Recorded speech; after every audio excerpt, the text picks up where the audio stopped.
আপোনালোকৰ সংবাদ মাধ্যম যোগে আমি জানিবলৈ পাইছোঁ, দেখিবলৈ পাইছোঁ, শুনিবলৈ পাইছোঁ যে কংগ্ৰেছ দলৰ সভাপতি ডাঙৰীয়া, ৰাজ্যিক কংগ্ৰেছৰ সভাপতি, APCC চেয়াৰপাৰ্চন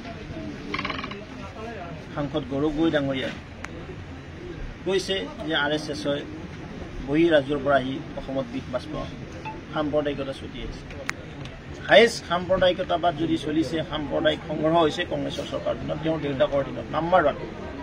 আৰু তেওঁৰ দেউতাকে এদিন কৈছিলে, তেওঁ বহুত কয় সভাই সমিতিয়ে, আপোনালোকে ফেচবুক যদিও আপোনালোকে মাজে মাজে লাইক কৰে, এতিয়া তৰুণ গগৈ খুব ভাল মানুহ আছিল বুলি কৈছে।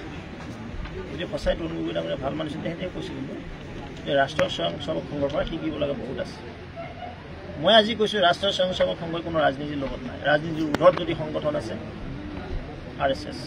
RSS হ'ল ব্যক্তি নিৰ্মাণ, সমাজ নিৰ্মাণ।